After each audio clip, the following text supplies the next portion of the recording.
Do you ever get out macroed so hard? It's probably because the other team has a better fight plan than you. Let's talk about fight planning, how we can get better at it, and some aspects to the trade. I'm Cardiacs, Champ 3 main support player playing in Tier 3 Faceit Expert and Collegiate Overwatch. Thanks for tuning in. Detailed fight planning is one of the most intensive things a player can do in Overwatch, but with that price comes a reward of becoming Thanos. Alright, let's talk about how your favorite pro player or shot caller leads their team to success. So who fight plans? So typically, your fight planner or your shot caller, also called IGL or in-game leader, tend to be tank players, but other roles can also lead the team. It's not uncommon for our team's flex CPS player or flex support player to be running the show. For example, UV on Twisted Minds and Ultraviolet on SSG. It's much more diverse than the ult tracking role, which is almost exclusively set aside for main support players.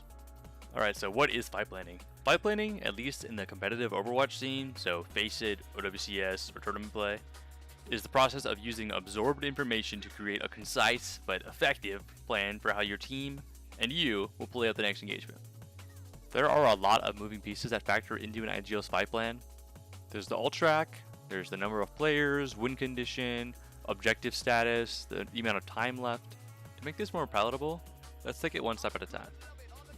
Alright, let's just jump right into it. So step 1, how does the team want to play this fight to give us the best chance of winning? Now doing this requires thorough understanding of composition win conditions and the ability to utilize the differences in your team's comp versus the other team's comp. For example, let's say you are your team's tank player and the team is running a Magua int comp, right? So before knowing how you want to be playing this comp, understand the unique strengths of your team into the enemy team. So here, for my Magua int comp, I understand that my team has a super powerful first hit with Magua Stomp, Reaper TP, Vendetta Sword, Moira Fade, and Lucio. So ideally, our fight plan has us playing into these first hit strengths. Step 2, what ultimates are on the table that we should account for? Now here's where team communication comes in. Your team's primary ult tracker, typically your main support, will communicate what ults the enemy team has after a fight has ended. Now, as the IGL, you have the responsibility of identifying how the team will play around these ultimates. There are thousands of possible ult statuses between 10 different players, so being an efficient IGL requires detailed game knowledge, as we've already determined. Okay, so step 3 is determining positioning and the kill box. So now that we know how we want to fight and what ults are on the table, let's position appropriately to ensure everything happens as we want it to. Alright, let's say we're still on that Magua int comp. Generally, if a team is looking to play this all-in first hit style, then defensively, you want to be staged forward and around corners, looking to surprise your opponent but also take as little pre-fight poke damage as possible. A weakness of your comp is long-term sustain, so making sure your Moira isn't out of heal resource pre-fight or your Lucio still has amp available helps guide this fight plan. Unfortunately, this level of macro understanding is pretty much the most basic level. The 5-stack run-it-down comps are not super hard to play or teach. Now instead, let's imagine that we are on some variant of the Cat Bastion comp. This composition is played similarly, but has a lot more nuance, right? So as the fight planner, you need to realize that your Ana is forced to play really far back and in cover, while your Cat Bastion needs to have access to the fight area.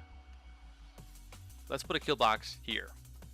Now, this comp is also based off of a strong hit, right? So the Cat Bastion will swoop in with turret form, and the Magua will stomp in, and maybe there's an Ana nade involved. But this comp also has more sustain than the previous Moira Lucio comp. So the fight isn't risked entirely on this one engage. After Bastion form finishes, the comp should stable and find safe positioning to receive the opponent's next hit, or if the first hit got enough value, the Magua can continue to walk and fight and call for a brawl. Alright, so now that we kind of know how fight plans work, let's talk about how we can report a fight plan as an IGL. Let's begin with the normal ult track. Let's say your Lucio says they have a Rush, Cage, and Pulse. As an IGL, you could say, alright, let's hold this forward corner, try to bait rush and kite. We can re-engage with Raymult in their cage. Given all of the information we've gone over, that's really all the fight plan has to be. More importantly than that, it's pretty much as long as it can get. There's not a lot of time pre-fight, so a multi-step fight plan like this is as detailed as you can get. Remember, your team needs concise, general directions for how the unit will play, but microing your own teammates, besides suggesting an ult usage, is a big no-no.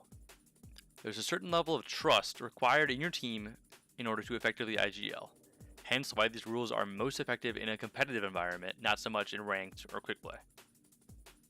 Alright, let's do a few practice reps. So imagine these team comps.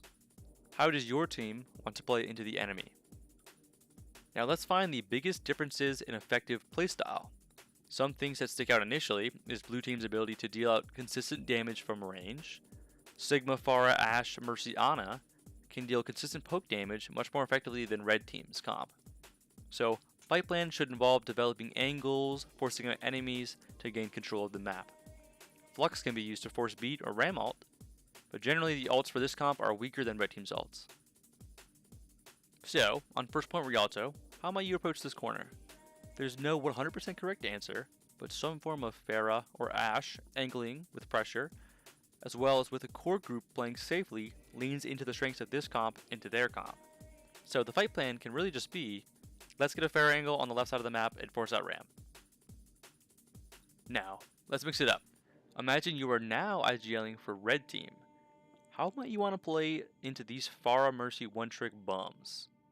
Well, right, so your composition has a great brawl strength with Ramatra, Form, Venture, and speed from your Lucio.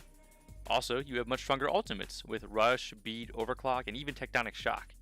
So you notice after a few seconds that they love to split their Pharah Mercy, and sometimes Ashe, on a different angle, and either kill your supports or force out your Ramatra by pressuring.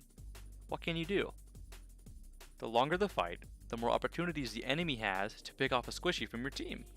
A fight plan here would consider the weaknesses of such a frustrating poke comp. Like, once it's put on the angle, we can brawl Sigma and stable. The Sigma Ashe Ana core is a weak compared to the speed boosted 5-man Venture Ram engage. This team finds success by securing quick fights against isolated targets. In addition, ults like Sound Barrier and Rush can even further expedite these engagements. Now if blue team adapts and says screw it, let's just 5-stack down main. Red team might adapt their playstyle to split into different cores so the Pharah, Ashe, and Sigma can't cleave through one unit and are forced into a messy brawl fight, something your team excels at. Alright, let's talk about some tips and tricks. So the rule number 1 for fight planning is to not be a dictator.